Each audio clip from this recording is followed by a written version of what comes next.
Good evening. How is everyone? Can you hear me? All right. Y'all need to take a deep breath, and we're going to relax and laugh for about 10 minutes. A few things I need to take care of. One, Larry Faison does not work for the city council. He is my boss. So he's a city manager. Boss, did you hear everything he said in my evaluations in May? Mr. Helms will help translate it. And one dignitary and person that's keeping the clock for me tonight, Chief Johnny Blythe.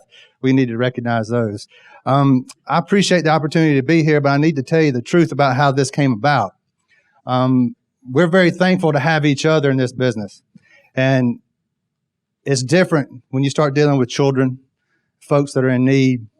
So when Chief Edwards asked me to speak, you ever had a buddy that just says, "Hey, will you do something for me?"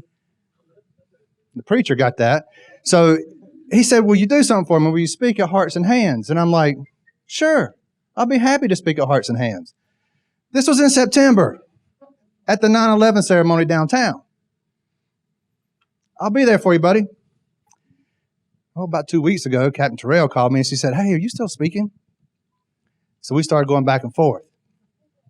In our business, in our emergency services family and community, we're always there for each other. You see that with the friendships that have been developed over 20-something years. It's hard to explain how we look after each other. It really is. The average person just wouldn't understand. They wouldn't understand what it means to put on a uniform and come to serve someone greater than you. We're truly blessed to live in this county and to have all of us crazy people that put this on every day to be there for each other. I didn't write a speech. I didn't need to. All these folks around this room have already written this speech. They've already given the story. When the alarm went off, they answered the call. It didn't matter if it was a policeman, fireman, paramedic, doctor, nurse. It really didn't matter. See, we all took an oath or were sworn to serve this public, regardless of the situation, of who you are. We're just here to help. Captain Terrell gave me an email, probably one of the beautifulest emails that I've ever gotten in 26 years. I promise you it didn't come from my boss. His emails weren't this kind. I told him I was going to pick on him tonight. But if you would, allow me to read it to you. I'm attaching a little something I typed up yesterday about our event. We'll have 2 families in which the survivor has since passed, but they were given a gift of additional time following their event. We have 12 survivors attending. Now, I'm going to leave out this little sentence and I'm going to come back to it. One of those children is a grandchild of a teammate at Atrium Health here at Union.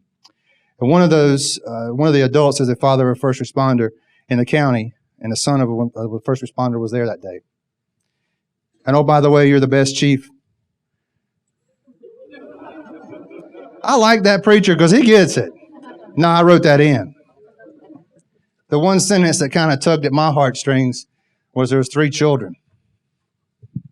3 kids. Now, this summer I'll be 50. I'm way past my prime. I got it. But this little fella that I got to meet tonight, Aaron. Hey, buddy. Come go with me. That's okay. I'm going to put this down just for a second, okay?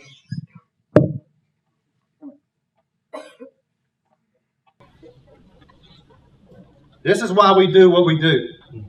I don't know this kid. I just met him in the hallway. Because you answered the call, and because you, first responders, doctors, nurses, this little kid's going to get to grow up. Maybe go to school. Who knows? He might decide to be a real hero, be a police chief, right? Or you could be a fire chief like Johnny Blythe. You could be like Mr. Lutz. He got a big old long title. I think he makes a lot of money. His dad will be his best man in his wedding. Because of you. There's nothing I can say. There's nothing I can do. This little boy has a chance. Because someone sat in a CPR class at a fire station.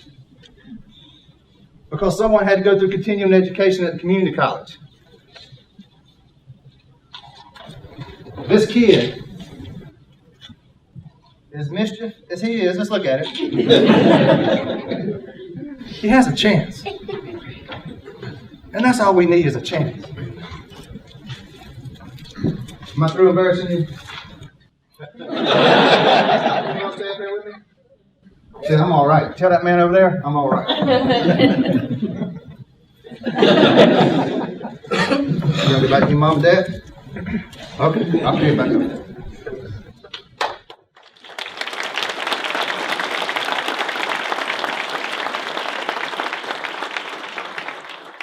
All right, Johnny's giving me the time. The name of this group is Hearts and Hands. 26 years doing this job, I appreciate you giving me opportunity because it made me better to realize what all these folks in this room do on a daily basis. Hearts and Hands. Wow. Two things. I'm closing up. One, tonight, before you go to bed, call somebody you hadn't talked to and thank them. Just thank them. Before you leave out of here, thank somebody. How hard is that? Some of us in this room have been given the additional chance in life. We're here to say thank you. It's not that hard. But we take it for granted. The second thing, if you look at this banner and it says Hearts and Hands, celebration. I promise you, if your heart is not in the right place, your hands will not allow you to do this job. I challenge each and every one of you. I see all these kids in Explorer posts from EMS and fire. I challenge each and every one of you to be a little bit different and thank somebody. It's okay to say thank you because we have been given a second chance in life, some of us. Thank you so much for having me tonight. Chief Blythe's giving me the time to go, and I'm going to turn it back over to Mr. Edwards.